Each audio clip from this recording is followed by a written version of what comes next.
I'm Doc AJ Chua and welcome to Adjusting Your Heart. Our topic today is what to do when someone obsesses over you. It is flattering when someone wants to be friends with us, has a crush, or falls in love with us. But when someone is obsessed with us, it is downright scary, especially if it escalates to stalking. So know the warning signs and steps to take when that happens.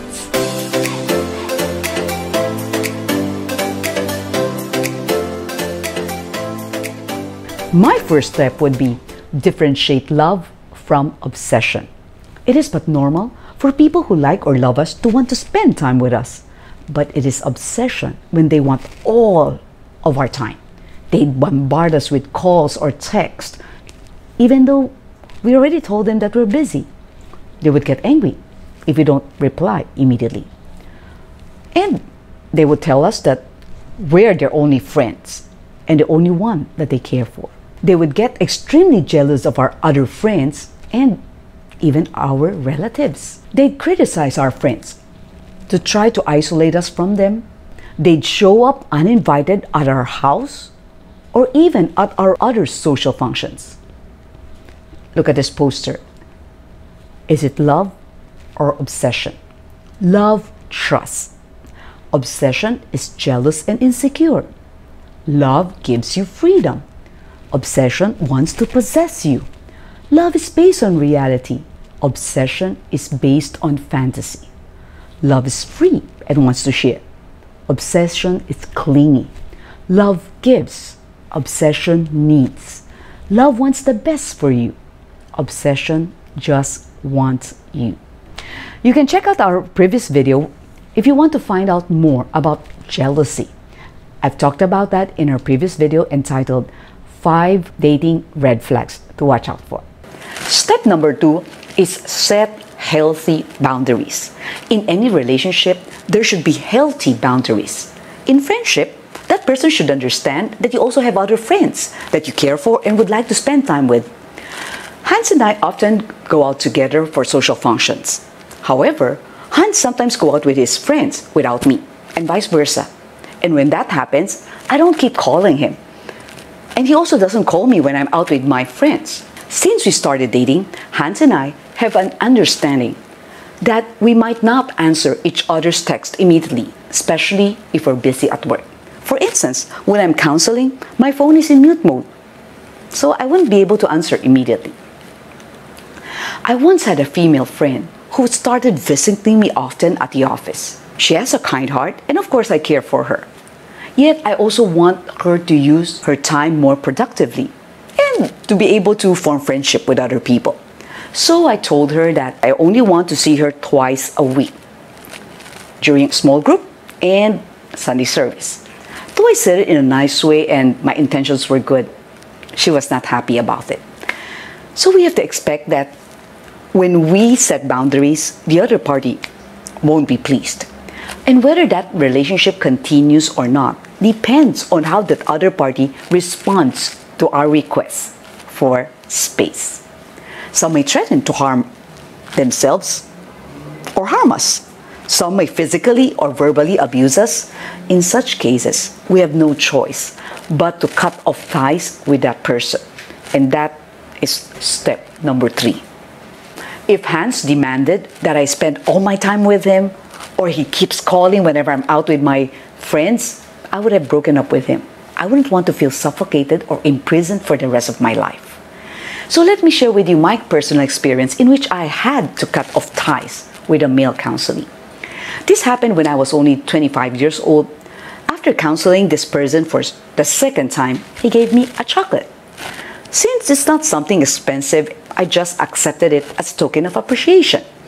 And many of my counselees do that since I don't charge. So from time to time, this person would still send me small tokens through LBC.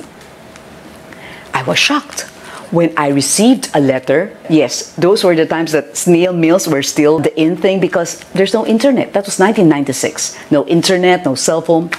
He said that he went to Baguio to look for me because he found out that I'll be there. Ay, good thing he didn't find me. And then there was another time that I received a package from him and I was in Surigao at that time. And one day, I got a call from an older female counselor. She informed me that this guy was telling people that I was in love with him. It turned out that in his mind, the mere fact that I smiled, I received his gifts, and that I talked to him, I liked him.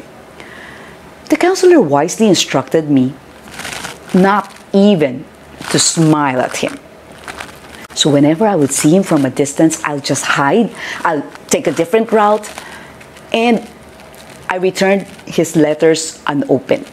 To prevent further misunderstanding, I wrote a letter explaining that I treated him kindly because he was just like a brother to me. He got angry and said so in his last letter to me. Of course, I pray that he'd understand and that he won't harm himself or harm me. Thank God, all worked well in the end. But what if that person didn't respect the boundaries you set and tried to make you feel guilty?